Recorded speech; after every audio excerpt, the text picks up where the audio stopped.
Hello, welcome to Off the Shelf Reviews. I've got nothing bad to say about this film. And I'm Gary. And today we're going to review and discuss The Thing, which came out in 1982. Written by Bill Lancaster and directed by John Carpenter. Ian, why don't you give us the synopsis for The Thing? Well, the story follows a group of American scientists who have just been visited by some Norwegian scientists chasing a dog. This dog turns out to be an alien creature that can absorb any other living organism and take on its shape. It's down to the American scientists to destroy this creature before it gets out into the human population. Giles! Mac wants the flamethrower. Mac wants the what? That's what he said. Now move! Damn it. This is perhaps the best remake, sequel, reinterpretation in film. It's definitely one of the greatest movies ever made. Absolutely. This is my favourite horror movie. Sometimes my favourite movie. Without a doubt, my favourite John Carpenter movie. This film is packed with horror, suspense, monsters, brilliant acting, great music, great location. It has everything. Yeah. It's adapted from the story Who Goes There by John W. Campbell. Yeah. And, we had the original film. The Thing from Another World by Howard Hawks. Exactly. And, that was, it was a low budget film. It was a monster movie. Yeah, 1951, black and white sci-fi. But it couldn't really do the creature justice. And so it was No. kind of a plant man. And that film deviated away from the short story a lot more. And so Carpenter was like, I think we can do the monster now. Yeah. And that literally spawned him wanting to make The Thing. But the funny thing is that Carpenter didn't know how to show us the creature. We are talking about an alien organism that hides within an assimilated form and only shows itself when it is wanting to obviously become more, or it feels threatened. And it's violent, it's gory, it's destructive, and it's everything I've always loved about sci-fi horror is showing me this inhuman creature. I'm surrounded by, a bunch of humans, and which one of them's gonna explode into a mass of tentacles and spikes, It's that's spoilers though, Let's just start with something easy. John Carpenter's camera eye. Now, he'd already obviously done Halloween up to this point, and he'd already done Escape from New York with Kurt Russell. And Escape from New York a year before is another absolutely beautiful movie. Well, this would mark the third time that Carpenter and Kurt Russell have worked together. Yeah, but it's the fact that Carpenter is able to just see something. He's able to just stick the camera on a shot. Well, it's I want to bring up Dean Cundey, Right. who is John Carpenter's cinematographer. Okay. Filmed Halloween, Yeah. Halloween 2, Halloween 3, a lot of John Carpenter's early stuff. And, Dean Cundey has gone on and is just one of the best cinematographers in Hollywood. Yeah. Worked on films like Jurassic Park, Yes. Back to the Future, Apollo 13, Big Trouble in Little China, Yeah. Jack and Jill. Why'd you go there for? I don't know. But this is it. The opening of The Thing with that craft coming down, and then the explosion of the word "the thing" into the screen. You're already unsettled. I remember the first time I've watched this film. I still remember. I'm sat there. It's Saturday night, and I'm looking for something to watch. And on Channel 3 over here in the UK, we used to have 80s action movies being played on a Saturday night between 9 and 11. And one weekend, The Thing came up. And I remember seeing the advert and all these quick shots of cameras running at people and child's burning something and the words coming through. And tonight, 9 o'clock, John Carpenter's The Thing. And I'm like, ooh, what's that? I was young. I wasn't going to the cinema that much, and I was only catching films on a Saturday night. Hearing that music start, I'm sat in my bedroom, you know, the lights off. I'm like, yeah, I've watched loads of horror movies before. I can do this. I'm not scared. Boom, boom. Boom, boom. And I'm like, oh, okay. And then you see that craft come down. You see the words come up. But then it immediately cuts. Antarctica, 1982. And you've got that snowy field. And the dog running.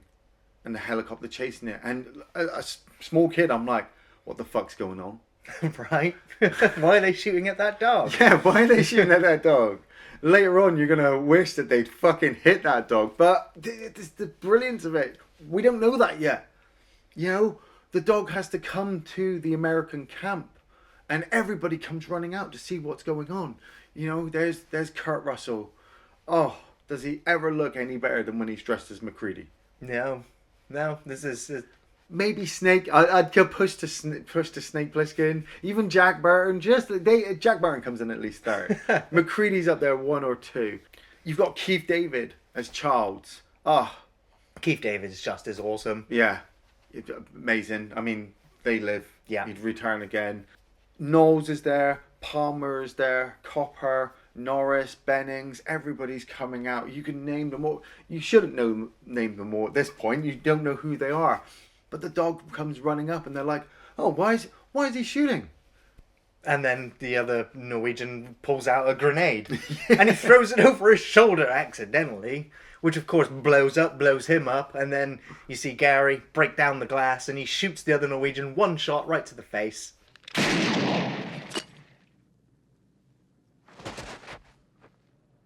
I was wondering when El Capitan would get to use his pop gun.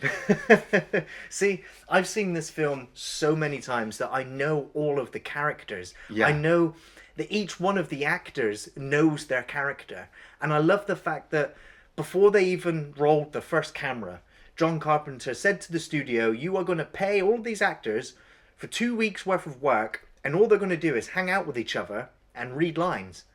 Yeah. And the characters are going to bond. They're going to figure out who they are. Yeah. They're going to figure out friendships within their group. And all of that will bleed into their characters when they roll the cameras. Yes. Which is what I feel separates this film from its prequel. Yeah. Is that all of the characters in this film feel like characters that you can spend time with and look at. You know, you get the early shots with them just in the camp and you see Windows playing with the guitar, you see Palmer playing with his headphones, you see others playing cards or playing pool, you know, and you see how character dynamics work, and all of that really gives you a sense of realism. Yes. When the horror is about to hit, which is very unrealistic. Yeah. But because these characters are all straight-faced and they play it all for real, you get enveloped into it, no matter how many times you've rewatched it. See, this is what also brings me back to the thing from Another World, with how in the 51 film, they all the characters had this little dynamic, you know, when they're on screen, you know, the director's trying to get them to all do their lines, kind of all at the same time. John Carpenter kind of copies that as well. He made it compulsive viewing that everyone that worked on the thing watched the original film before cameras rolled. Yeah, they had to, like you said, they had to act naturally. So while one person was talking, in real life, if somebody's got something to say, they will interrupt. So if Bennings has got something to say over Childs, he's going to interrupt and say, no, this is what we should do, because he's got information and we need to know that information. And it all just bleeds so well that they bring the bodies inside and they're discussing about, you know, what made these guys go crazy, you know, that they got cabin fever, you know, we need to go and check on them. And funny that you say about the prequel. Obviously, every time I watch The Thing, it's separate to the prequel. The prequel I like, and it builds me up to this film. But it's also, in that one, they never talk about the American camp. And it's funny how in this one, Windows actually says, I haven't spoken to anybody in 2 weeks. I don't think anybody's talking to anybody on this whole continent. And it's like, so does anybody know? Has anybody contacted them? Does anybody know anything is wrong or that they should check in? You know, these guys are so enclosed in their little spot that you probably forget about them for 6 months. And now they've had their first 2 guests within the first week of winter. And they need to find out what's happened. Mac's really taking it up, huh? He knows what he's doing. Copper and MacReady decide to fly to the Norwegian camp, and spoilers, but the camp is actually the destroyed American camp. And like I said, with the prequel, I love that they did, in the prequel, they looked at the designs of how this exploded camp looked and then redesigned their Norwegian camp around it. Yeah. So when Copper and MacReady land, we only really see a couple of rooms. Yeah. You know, but we see enough to know that whatever happened at this camp was bad. I mean, there's more destruction in John Carpenter's Norwegian camp than there is in the prequel one. There's fucking holes in the wall. You know, it looks like small arms fire. Looks like somebody bagged one of Ripley's bad guys in the corner. You've got the guy in the chair. Yeah. When I was a kid, that guy gave me nightmares.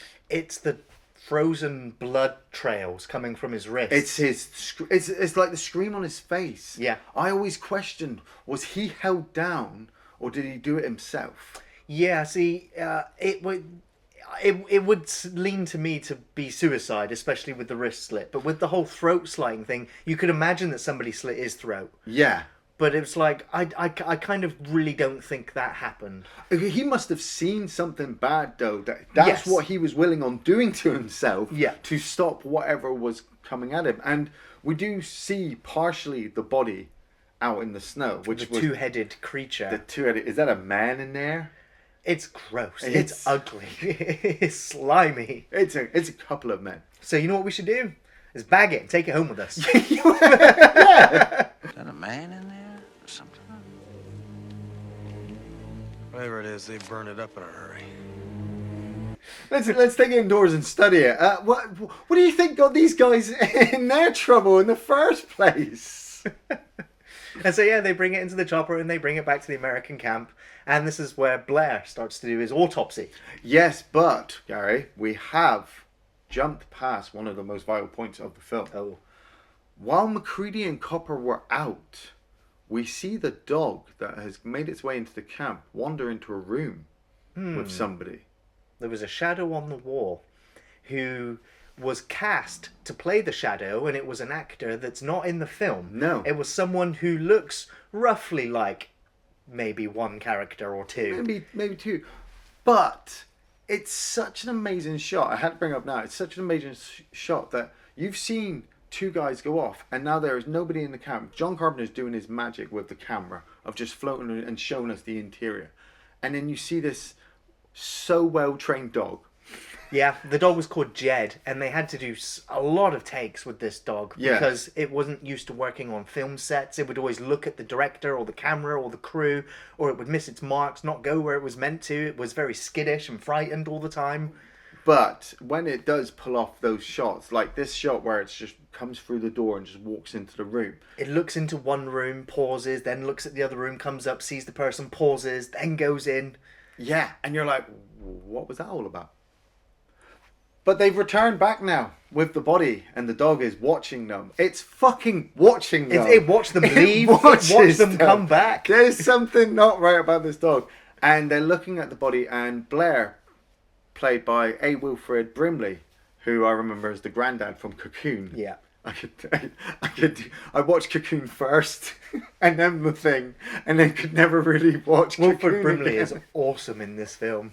And he has to do the autopsy, and he just starts finding the bits. Now, I believe it was Rob Bottin who did the special effects. Rob Bottin is a goddamn film legend. Mr. Legend himself. And when you just see Blair reaching in and starts pulling out bits, there's not even really much dialogue. It's just like, you know, he's just pulling out, and you're like, what the fuck's that? What the fuck's that? And then he's just like, yep, that's a liver, that's lungs, that's kidneys. All working, all fine. And yet secretly you know he's thinking, but what the fuck's it doing in that? You know? It's the fact that all of the actors sell this sequence so well when they pull the cover off, and the smell of this thing just hits them all, and you can watch each one of them reacting differently to how pungent this creature smells. Yeah. And you know they're all straight faced. You know, Wilford Brimley's just amazingly just cutting this thing opening and pulling organs out and squishing them and feeling them, and just he sells the idea that this is real. and that's just what works. Yeah. I know how this one ends.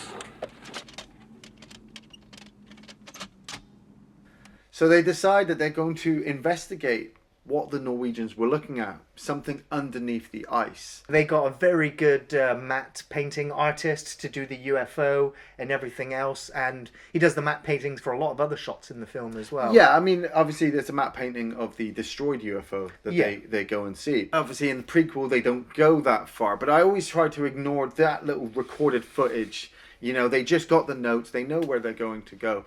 And you and I have always argued over who it is that goes with MacReady and Norris out to Now, the it's ship. at this point that we're pretty sure MacReady, not the thing.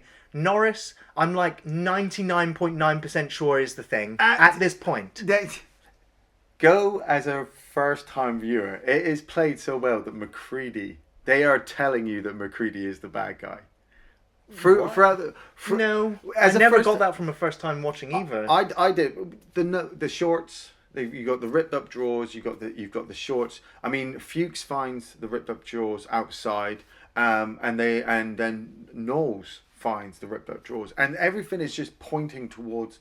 You know, MacReady is the leader, so you're He's the following him reluctant leader. most. He was the loner who gets forced into a leadership position once hell breaks loose. He's the only one who can fly the helicopter. Well, him and Palmer. Yeah. But Palmer's a training pilot. Yeah, and continuously high.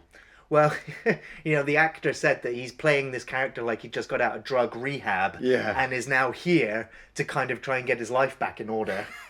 I really like the Palmer character. He's kind of a deadbeat, kind of sarcastic, realistic character. But I think it is Palmer that goes with Norris and MacReady to the UFO. See, now he says Palmer, and it was a while that I'd seen this film, and we've always argued over who that third person was. And then watching this film for the review, John Carpenter films it so well, and the films this film so ambiguously that the third person is completely covered from head to toe. Now you may make guesses. And you say that you checked Wikipedia notes, and as a connoisseur of Wikipedia, I've told so many times that it doesn't count half the time. John Carpenter filmed this that we were to be left questioning who that third person is. We know it's Norris. We know Norris is with MacReady. We know MacReady's there. And it's also filmed so well that Norris is playing a character who isn't the thing. He is the thing, though. Now, there's quite a few moments. And I love watching sequences when you rewatch the film and you know Norris... We're going to say Norris is the one who got turned by the dog when they went to the Norwegian camp now first. we are not saying. I believe that I've always believed that person is Palmer. No. But we do. But see, you say no, like I should just stop. But I'm not going to. It's definitely not Palmer. He believes it's because Norris, if it was Palmer, but we know that it was somebody to look like both characters. Yeah. Now I will defend why it's not Palmer distinctively, and that's because later in the film, Palmer and Childs are alone together, hanging out together. If Palmer was the thing, he would have taken Childs. See, now I will also say that is true, but it also comes up later on where Norris is left alone with a couple of people, and he doesn't do. But it's more for than those one. People. Wouldn't really make difference. We've seen it's not going for the dual assimilation. Come on. The dog is taken into the dog kennel by Clark, played by Richard Mazer, who you might recognise from It. I always get surprised by that. I always got to bring that up. And the dog shows itself as the thing for the first time and attempts to assimilate more than one dog. So to me, the creature is not afraid about assimilating more than thing, because in the director's defense, it was Rob Bottin who said to John Carpenter, "You just need to show the creature. We just need to blow up the effects like 110%. And so the way that John Carpenter films it, that this creature is trying to assimilate all these dogs at once, because it's locked up, it's afraid, maybe it's fearful. The other dogs do sense it as well and will attack it once it starts to make that weird, deep fucking breathing noise.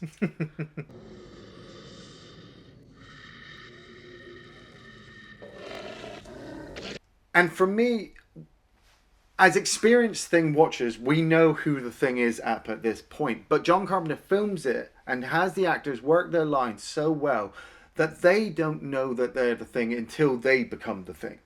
Well, all of the actors had their own existential crisis when talking about the film, because the actors and the director, none of them could decide themselves how the Thing operates or works. Whether when you're the Thing, you might go, oh, actually, I think I'm the Thing, but I'm going to pretend I'm all right and hope that they don't find out. And, they had no idea how to play it. Also, they all played it individually how they thought it worked. Yeah. And so, like I said, rewatching these sequences, I love just looking at Norris, because when you watch the dog come through and makes Bennings jump, and as he's leading the dog to the kennel, watch Norris. He's kind of fumbling his fingers. He's looking at the dog, and he's, I can almost imagine like a telepathic link. Like, you're going to go in there and assimilate the dogs. Okay, just do it quietly. Yeah. See, but this is the thing. We see the dog go in there, and it erupts into mess. I assume the Thing creature would do that because the dogs are not intelligent like the humans.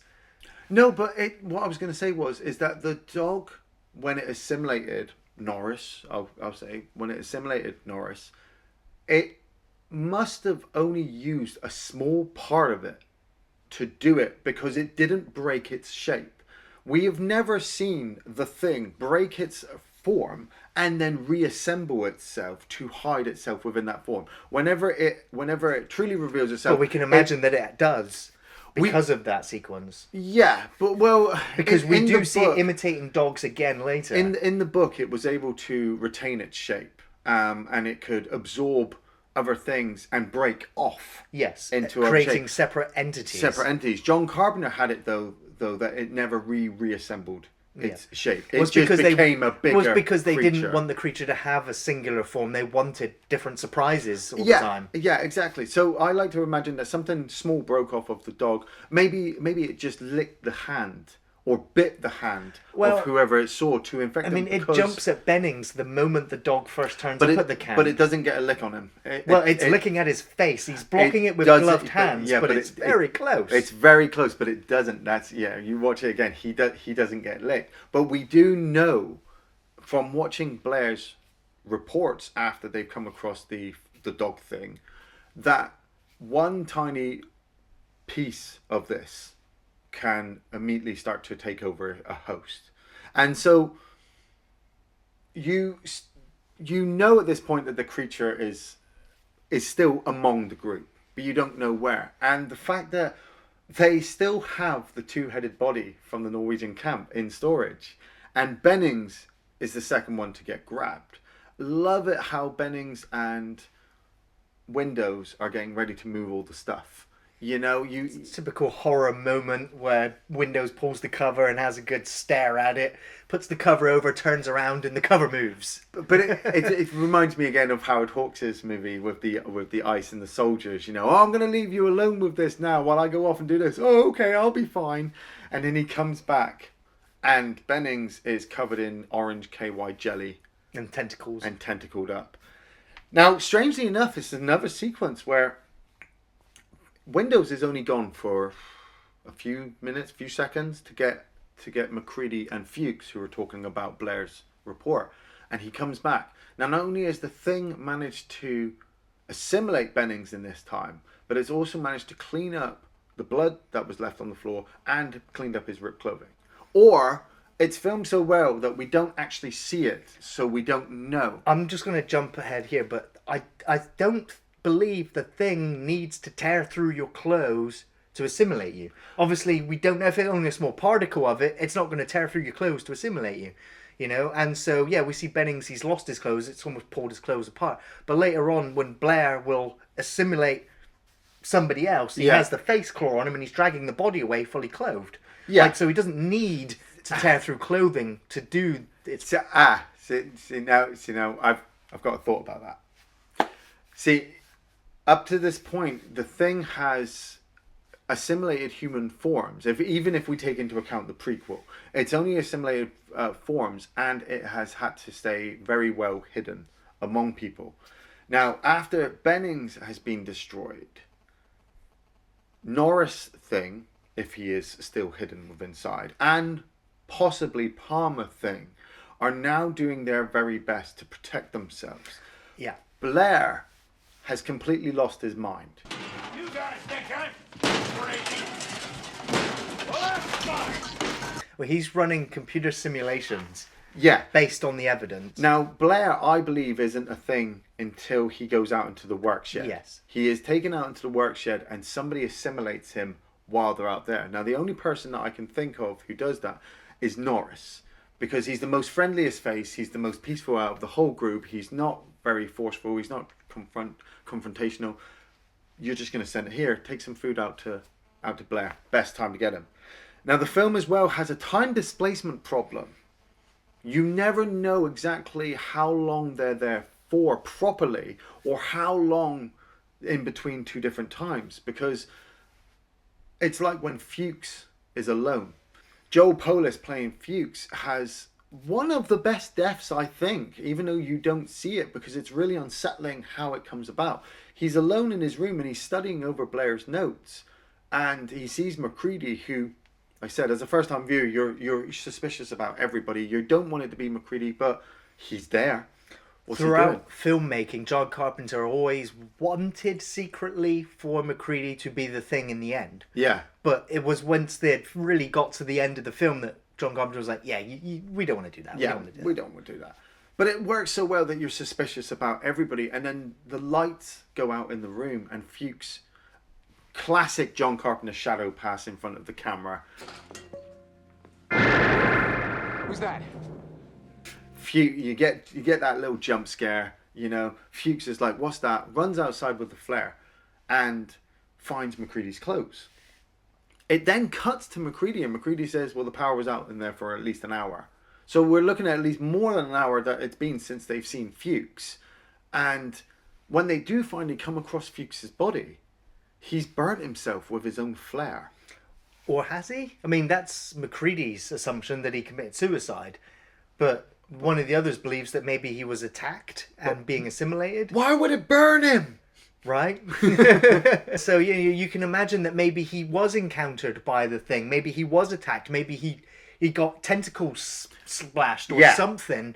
And he was now going to turn into the thing. And so he did set himself on fire. Because the idea of the suicide thing, you know, we can believe it because we saw the Norwegian who had committed suicide in the Norwegian base. But setting yourself on fire with kerosene and that's a really painful, horrible way to die. And I'm sure he could have come up with an easier way to kill himself. But what I think about it as a really cool death is that we don't want to get saturated with too many bloody gory thing kills, because it's too predictable. You kill off a couple of people off screen in a film that is absolutely supposed to be very, very visual. Yeah. Brilliant done, because it cuts the numbers down without you even needing to worry about it. They had problems making the film where special effects were not ready on time. Yes, you know, the dog transformation sequence. Rob Bottin was, you know, I mean, he was in his early 20s doing the special effects for this film. Yeah, he had only really done Howling and The Fog. Yeah, and he was struggling, and so he went to the legend that is Stan Winston to do the dog puppet effects. Yeah, while Rob Bottin worked on the rest. Trying to get all the other effects ready in time. And so in the script, Bennings and Fuchs were killed. I think Fuchs was killed by a shovel to the chest and pinned to a door. And I think Bennings was stabbed and his body was found. No, and so it was Bennings in the original script, there's a whole snowmobile chase. Yes, yeah. Well, there was lots of different ideas that they had. And Bennings gets pulled underneath the ice and comes out in different forms of assimilation. They end up. But it was another effect that they didn't have the time to prepare for, and so they became cheaper ways to thin down the cast numbers, but still make it interesting and work for the plot. And it works so brilliantly because this works with John Carpenter.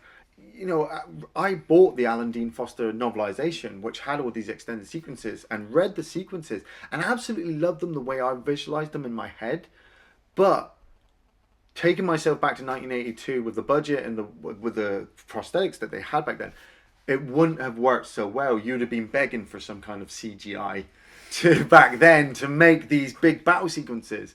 But it doesn't work for a John Carpenter movie. You've got to keep it small and low. And it's even better when they go to Blair out in the shed. You know, and Blair's just sat there and he's just got this little rope noose just hung there. And he's like, I'm all better now. Just want to come back inside. I hear strange things out here. And you're questioning, like, is he? He's the thing is he now. the thing now? He's already the thing. I believe he's the thing there. But so we can, spoilers, Blair has been thinged at this point. But he sabotaged the helicopter and the tractor. Yeah. Now, when he sabotaged them, was human. He was human and sabotaged them, but storing the parts? Because I believe it's the parts that are used along with the generator to try to finish off his project. Blair has managed to not only build that spacecraft, but also a tunnel underneath anyway. Yeah. So I can only imagine that in Blair thing form, he's kind of just pulled all the dirt away, made his way back up to the surface, grabbed what he needed and pulled it back down there. Or somebody else has helped him. Or all that stuff was in that tool shed. I'm all right. I'm much better. And I won't harm anybody. Yeah, that's it. They go off to McCready's shack, Knowles and McCready, and Knowles is the only one to make it back, and he says that he cut McCready off and left him up there. And now everybody wants to kill McCready because they believe he's the thing. Palmer really wants to kill McCready. Childs also technically Childs is leaning towards it because Palmer's just like, open the door so we can toast him. Yeah, true, yeah. McCready breaks in through the storage room and stands over some sticks of dynamite. And so you know now that he cannot be the thing, because he wouldn't be willing on blowing himself up and everybody else there if he was an alien creature. But Norris and Knowles tries to attack him, and Norris takes a hit and suffers a heart attack. I loved this build-up because as a first-time viewer, regardless of what we've said over the last God knows how long, we did not know that Norris was the thing. No, and your first time watching it, you don't really know. But when he's carrying all that stuff, you see that he's in pain. He's suffering from all this exertion that he's putting on his body. He's not used to it. He's probably just a biology professor. Yeah, and I can imagine that the thing has imitated the heart defect. Yes, that is what's absolutely amazing, because once he gets onto that table and they untie Copper... Oh my god.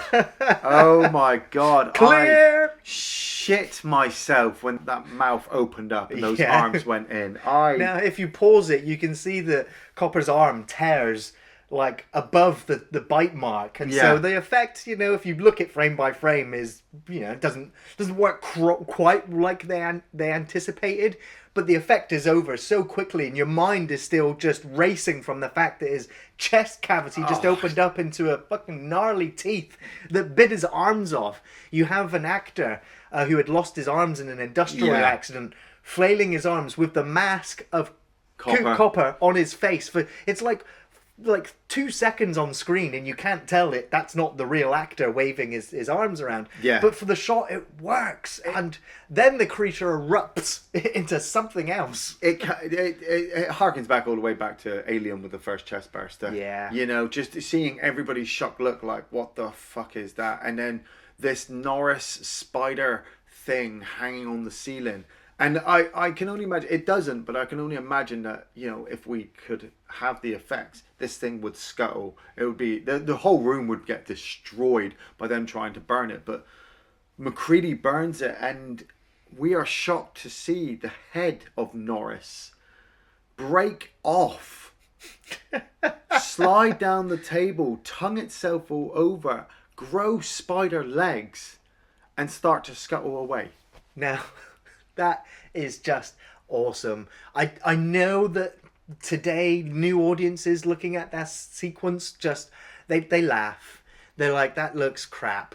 Yeah. The way it's scuttling, it's like the legs are not really touching the ground. It's a remote control being moved along. But you're supposed to be having a good time, and this is funny. But I mean, the film is deadly serious throughout this point, but it has just a few moments of comedy, and this is one of the greatest lines in the whole film. Now, originally, Palmer's line of dialogue was meant to be said as the creature's running away, said off screen. Oh, right. And that was Carpenter's intention. It was Richard Mauser who turned to Carpenter and said, "No, you're wrong. Cut to Palmer saying his line. Don't have him do it over the top." No. And so Carpenter was like, "Oh, we'll give it a go." And now the way that it is in the film, that line You gotta be fucking kidding. It just sums up everything, because that is what your reaction That's is. You what know? you're thinking. You're like, But at the same time, this is also another awesome moment, because you've had moments earlier where you've had Norris and Palmer looking at each other during different situations, and I'm like, and you're watching it and you're like, do they know that they're both the thing? And I imagine that Palmer does, because I imagine Palmer was made by Norris. But and then is Palmer now forgotten that that's happened and doesn't know that he's the thing? Or I believe he does. I believe that they know they're the things. I mean, first time viewing it, You have no idea. Like, you have no idea, and I'm like, Palmer is just human, and he's just like, what It's the fun part of the rewatch. Rewatching it, I'm like, does he look at that like, that's gonna happen to me? Yeah, and they're I'm frightened that these humans are smart and will figure them out. You know, oh shit, you know, I want to keep this for him. But it's the fact that Palmer gives the thing creature that's escaping away to the other humans. And you can imagine that other crab thinking, you know, fuck you, Palmer. Like, you're the thing too. Like, help me. It's like, no, he's getting incinerated. Yeah, you get incinerated. It's the noise that it makes. Throughout, Oh, I'm like, when Bennings dies, when he lets out that thing roar.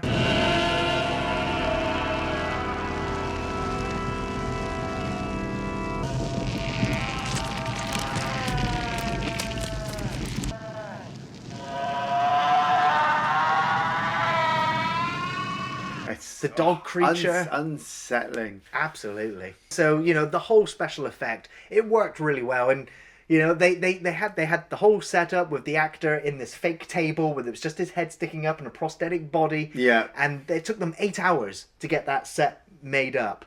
And, you know, it was a one-take deal. And when they did the take, it went wrong. It went horribly wrong. The whole thing erupted in flames.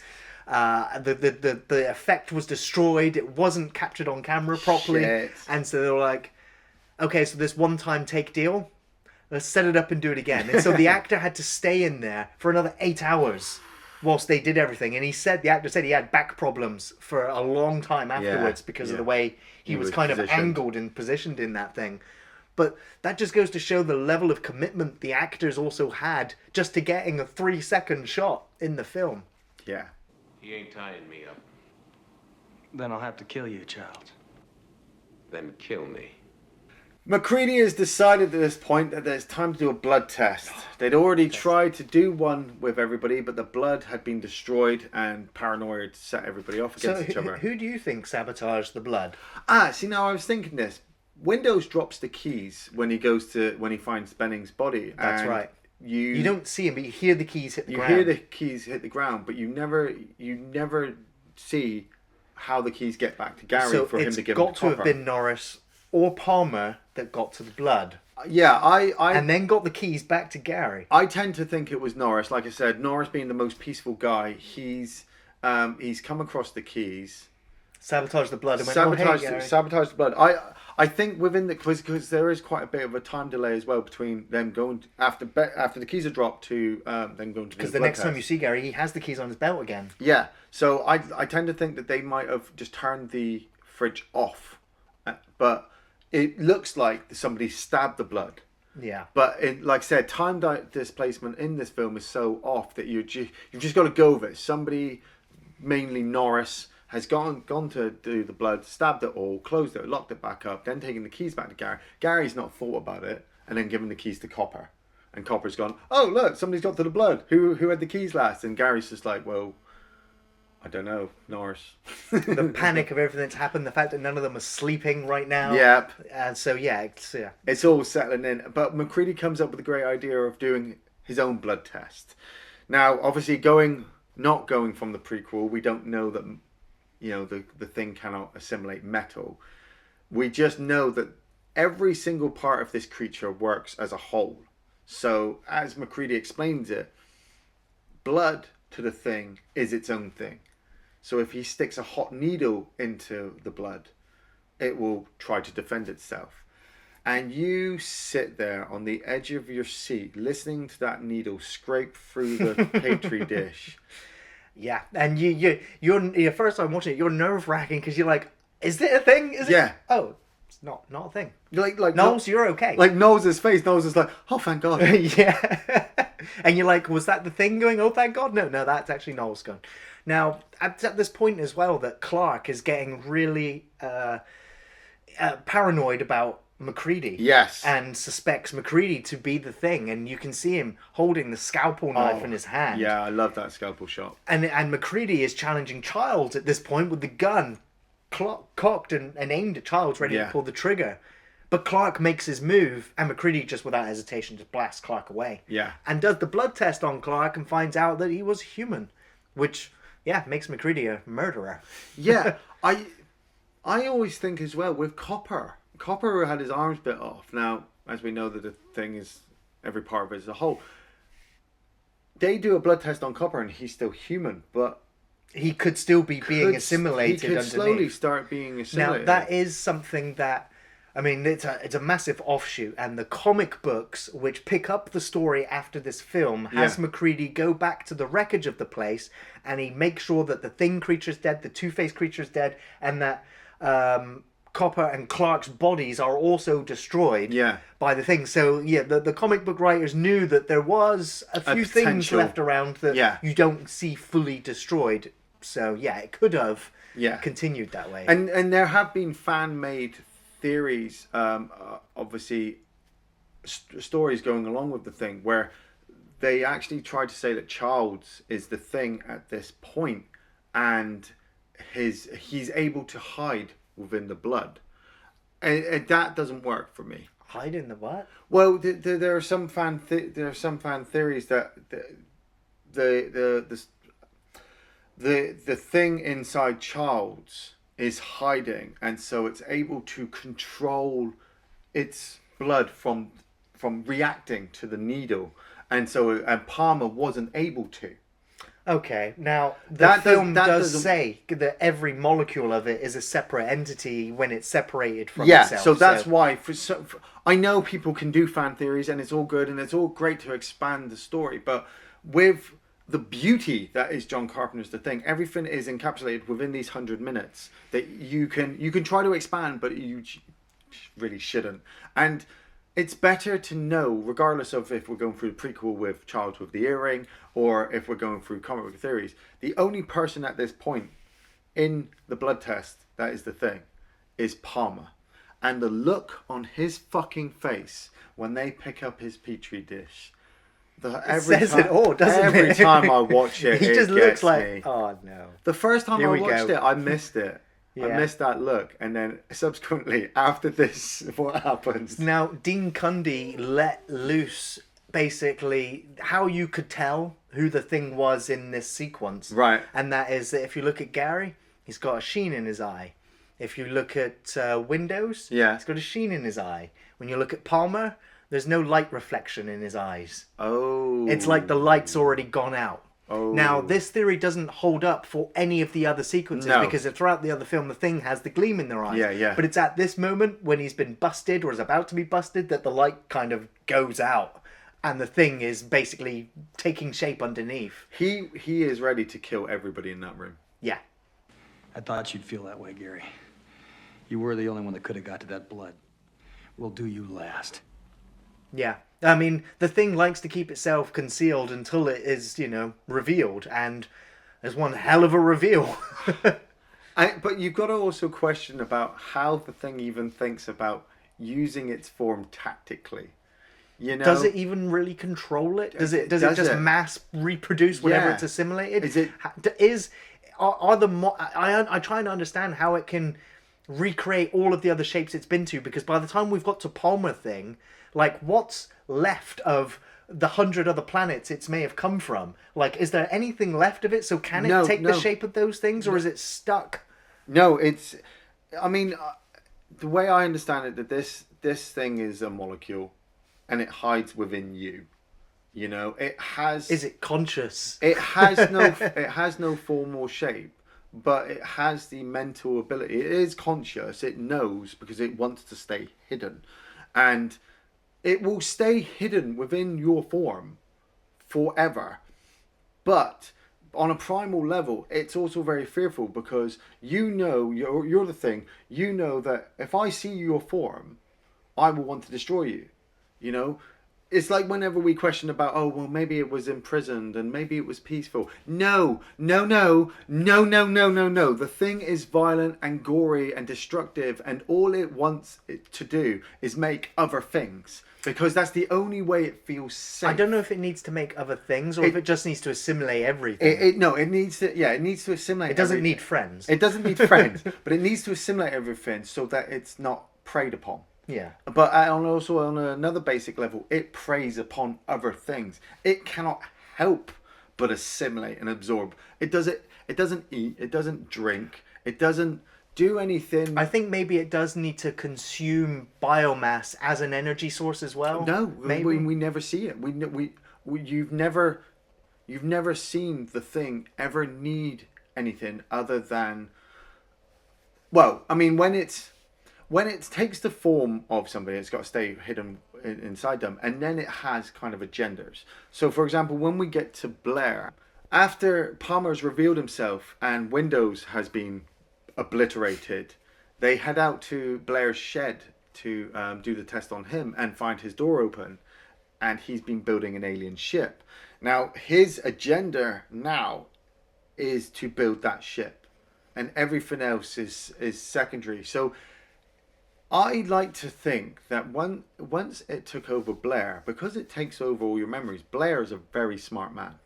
This is possibly, including the prequel as well, the most intelligent species, most intelligent form it's taken while it's been on Earth. And using Blair's mind and the alien mind, it's going to scavenge the parts that it's already sabotaged. It's going to get the generator, and it's going to build its craft. And it's going to try and escape from this location. Well, the thing is, I was like, looking at this looks like a spacecraft. Yeah, it is a spacecraft. Which means, it's like, which leans me to the idea that the thing wants to get in the spacecraft and leave the planet. I don't know why it would need to build a spacecraft to go to another continent. No, think of this. It's seen nothing else other than this snowy continent. Yeah. For 10,000 It might think the whole planet is a snow. For 10,000 years. Yeah. It may have scanned the planet when it first landed, and the planet was in the Ice Age. If it was the pilot, and it found out that the planet was in the Ice Age, frozen, and then when it's woken up, not realised that there's been asleep. But if it's assimilated people, it would know that that's not the case anymore. It would, but it's also still got no other way of escape. Was it not easier to repair a helicopter than to build a UFO from scratch? Who knows how to build a helicopter? Well, surely it's easier to. Who knows? Out of the. I don't think any of them know how to build a helicopter. Exactly. So even if it assimilated Palmer or assimilated MacReady, it still wouldn't know how to rebuild the helicopter from parts. It'd know how to fly it, but it wouldn't know how to rebuild it. It knows how to rebuild. It knows how to build a UFO. It knows how to make a propulsion engine, and that UFO is so small that we know that Blair isn't really going to fit in it. So what if Blair just chopped off his hand and put his hand in there? The thing is still alive. Yeah. The thing is still alive. Blair could get a flamer, but that thing is still alive, and it's still now in a craft that might be set for order. It'd have to be on autopilot. It might do. It might go up and then immediately come crashing down in another location. Yeah. You never know. But they blow it up.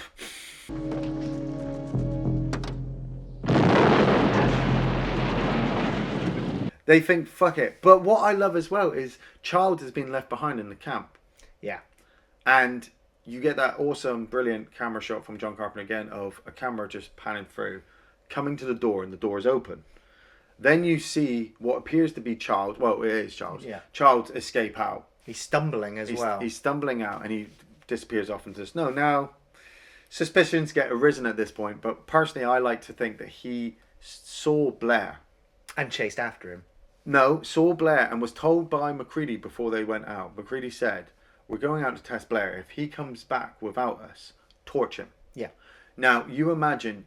You're being left in this camp. You have seen all this thing over the last couple of days. You are tired. You are exhausted. And now you've seen Blair standing at the end of the corridor and none of your friends are back. Would you stay there and fight him after everything you've seen? Fuck no. He had a flamethrower.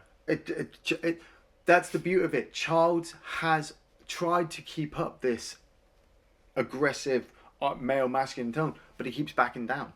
He backed down with Palmer. He backed down with McCready. Who's to say he wouldn't back down when being confronted by Blair? Yeah. Yeah, And it's all fine theories. And decide to run off into the snow to hide. Yeah. But then once he got out into the snow, when the camp starts exploding, he decides that he's got to start coming back. There was a theory going around for quite a while that's at that point that Childs has just been turned into the thing. Yeah, that's because you have a shot where when he's on guard looking out the window. Yeah. You've got the door in front of him. You've got the door that's in front of the camera, and there's a door behind him. Yeah.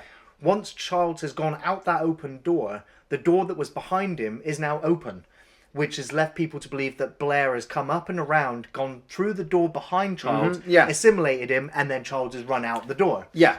Which, it's a fine theory, It's because a very fine theory. that camera shot is there with the door closed in one and then open in another one for a reason. And that's how brilliant this film is, because, I mean, we'll get to the end and discuss the end sequence, but the final fight sequence, when they go down into they destroy the camp. It's the whole at this point in the film where all of the characters have resigned themselves to dying to make sure that this creature doesn't get anywhere else. Yes. And so they're going around with all of them going around with dynamite and bombs and destroying everything, knowing that they are all going to freeze to death once this is done. But it's a better fate than what they've seen over the last couple of nights. Yeah. And so, Gary's one of the first ones to wander off, and this is where the Blair just face grabs him. Yeah, well, I mean, it puts his hand on there, but the way we now know the thing works is that he was slowly absorbing him. Well, you can imagine his fingers were, doing tentacle things inside his brain, face, whatever. With what Blair turns into, I like to think that he absorbed Gary. He gets much bigger biomass. Absorbed Knowles. Because Knowles disappears off screen. We never maybe absorbed the last of the dead dog bodies, because we don't actually see them get I don't think the thing absorbs dead bodies. We've never seen him do it. No, we don't. It's just I get a bit weirded out, but why there's a dog thing in its chest at the end after everything. It's because it's it's remaking one, because it's assimilated one before. Oh, now, yes, maybe that it needed all that biomass. I'll chuck this out now that they did film an alternate ending to John Carpenter's The Thing, where after the survivors freeze in the ice, a dog runs through the snow. And the thing got away as a dog. That'd have been amazing. Just for it to start all over again, except this time there's no one chasing it. Yeah. And they shot that ending and then scrapped it. They also had another ending where McCready kind of gets rescued, goes home, and does a blood test on himself, only to find out he's human. Yeah. Because that's the funny thing, because there is a bit of time displacement here as well, where after the guys have been taken and he's being faced by the Blair creature, he throws the dynamite, delivers that fucking awesome fucking line right at the end. Fuck you too! And then we see the camp explode and we hear the creature die. But we don't know how long it is between McCready throwing the stick of dynamite to him crawling out of the wreckage.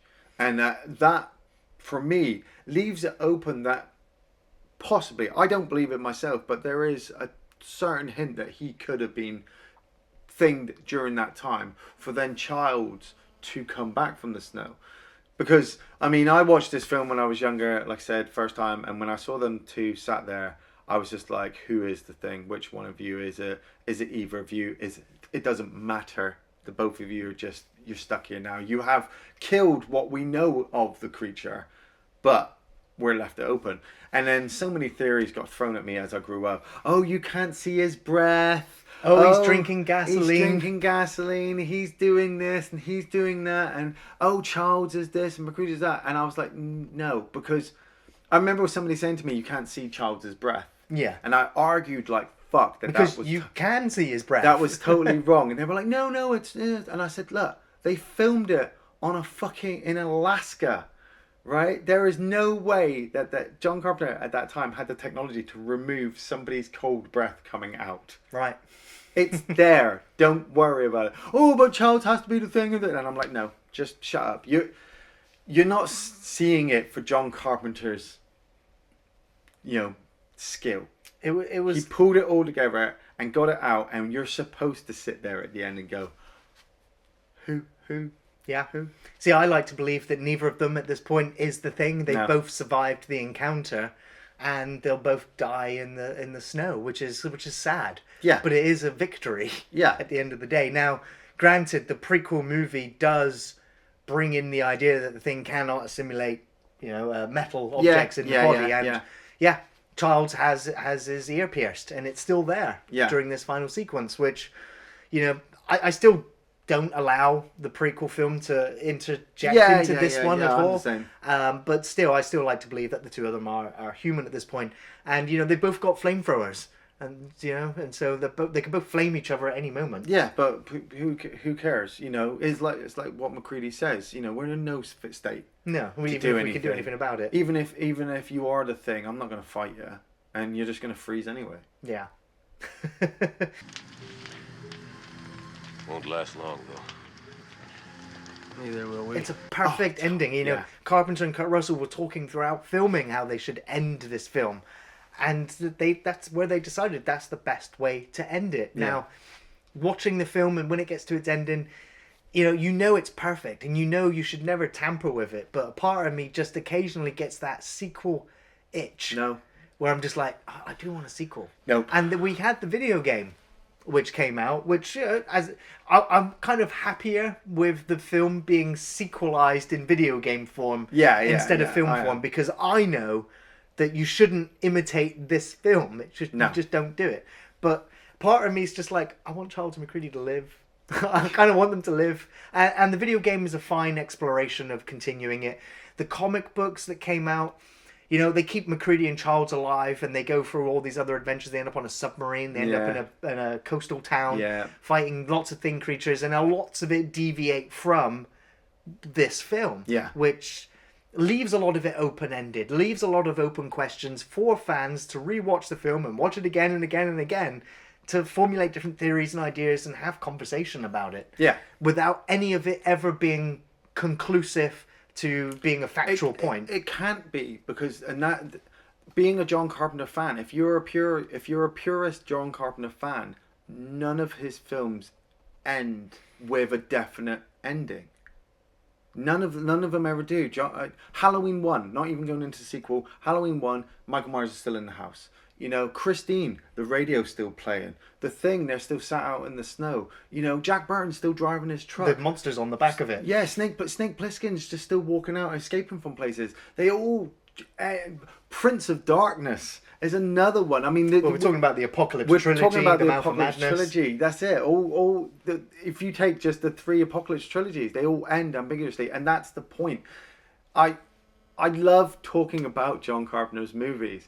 What I hate is discussing with somebody about a John Carpenter movie when they think that they can do it better than John Carpenter could, knowing full well that they would hate anything that tried to imitate John Carpenter's work. If they turned around to us and said, hey, they're remaking The Thing, we'd burn the fucking cinema down. They're making a Thing sequel with no connection to the 1982 movie, we would burn it down. They're making a new Thing computer game set in the 1700s where the Thing actually came from, we would fucking just... We want it. We want it, but we don't want it. Yeah, that's exactly it. You buy any of this, Blair?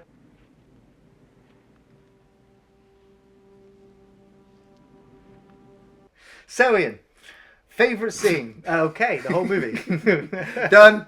I mean, what you guys asking for? You've been asking for this review for so long. Do you want me to tell you? Do you already know? I'm pretty sure you already know, and you're probably already just rewatching them all again. The acting, the special effects, the camera work, the music, the lighting, the fucking... the little bits in the background, the pinball machine, the way the rec room... This film makes me always want to move to Antarctica and live in an abandoned weather station on my own, and only periodically ever see people who are dropping off supplies. And if I could, I would only ever have one film to watch while I'm there. The Thing. John Carpenter. The Thing. Yeah, I've got there's so many memorable moments. Of course, all of the creature effects from Stan Winston's dog creature. You have the moment where the hands reach up into the ceiling, and this, You know, it's got all these eyeballs on it, which Just- makes me think of Resident Evil. See, now, is that an extended body, or is that another part of it growing off? Who knows? If it's something, another part growing off, whether it's making another body, whether it's just making a new shape for itself. But you know, you have part of the flesh just pulls open, and you see this. It looks like a flower come out and open up, Do you know what they are? and they're all dog tongues yeah, but, with teeth. yeah, but do you know what that is? That is the feet from the beach ball creature from Dark Star. Really? Yeah. Wow. But yeah, it was meant to be a ring of dog tongues. Yeah. With teeth on it. It's just, you know, it's just so inventive. You know, wild imagination of creating these creatures and just going, yeah, it's this and this and this. It's just so good. Yeah. You know, the Bennings creature is the cheaper looking one, where he's just got gloves on, basically. But it's the sound he makes. Yes. Yeah. Of course, the defibrillator sequence where his arms get taken off. Palmer's transformation. You know, they wanted to do so much more with that, especially they wanted him on the ceiling and crawling around on the ceiling, but they just couldn't pull it off in time. You know, they were really stressed out when they were making this film. Lots of things that could go wrong did go wrong. You know, there were several times when production was suspended because of bad conditions, or which actually gave John Carpenter time to replay with the script and change things and refilm things and help him make the film perfect. Which it really is. His music does it. It's not John Carpenter's music. The music was done by Ennio Morricone, who does the music for the film, and it is perfect. For just the heartbeat bum bum noises. That alone, you know. But it also has this other piece of music, which is it's kind of very melancholy. It's really depressing, and it just keeps the suspense and the terror and the dread building throughout the film. Yeah. As I said, Dean Cundy's cinematography is just brilliant. The lighting, the blue airport lights on the snow, the internal locations of the light coming through, everyone's well lit. It was Albert Whitlock who did the matte paintings. Really good work. And it's a shame that when this film came out on its release, it bombed. Well, it went up really badly. It went up against fucking E.T. The Extraterrestrial came out 1 or 2 weeks before this film did. And that film is worldwide loved, you know? Well, it's one of Spielberg's greatest films. And then a week later, The Thing comes out. And critics hated it. Yeah. Fans hated it. No one went to the cinema to see it because they went to the cinema to see E.T. And so The Thing, you know, it hurt John Carpenter's reputation. This was his first studio movie. Yeah. And it did not do the numbers that they wanted. I mean, it did the reverse, especially with all the hate that was piled on to Carpenter. Yeah. Even the editor received hate for having loads of fade outs to white or fade outs to black. It was like they were mocked, like amateur filmmaker. Fuck off. Fuck off. Fuck off. You know, and it does happen sometimes. Yeah, yeah. But it does. it did, you know, thankfully, this film found its audience many years later on VHS, late night TV showings, then DVD, now Blu-rays, now special editions, now prequels and comic books and games and That's it, because those kids that went and saw E.T. grew up, you know, and then when they got older, they were like, oh, I don't want to watch E.T. ever again because it's childish. I'm going to watch The Thing. Hell yeah. Hell yeah, you know. But that's always for me been the staple for John Carpenter. You know, I'm kind of always saddened, but also kind of glad that he never did big. You know, imagine if The Thing had knocked E.T. out of the water, you know, and they'd wanted sequels. You know, we'd have been doing Thing 2 and Thing 3 and Thing the remake, and when they go to Thing in space. And instead, what we get is people turning around and saying, oh, this guy's a really bad director. And I'm like, really? Why? I want to see what he does. And then watching it and going, excuse me, are we watching the same guy? You know? Don't get me wrong, like I said, I like E.T., but if you gave me the choice, hands down, every time, The Thing, every time, you know, I'm waiting for the day my son is old enough so I can sit him down and go, you're watching this. I don't want you to say anything for the next 100 minutes. Okay, you're watching this film. You know, if people say to me, I need a good horror movie to watch, I'm like, The Thing. Yeah, you know, without a doubt. Yeah, you know, people are like, oh, but I don't know, you know, the special effects. I'm like, well, then watch the CGI version instead. oh, but I don't like CGI. Well, then don't fucking complain, okay? You know, you can't have your cake, eat it, and then complain that it was too sickly. You have it, you eat it, you shove it in your face, and you're like, I want more! I want more! Thanks for watching Off the Shelf Reviews.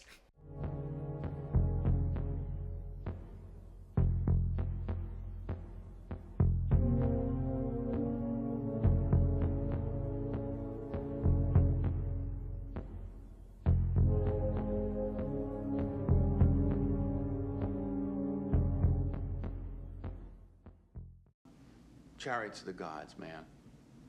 They practically own South America.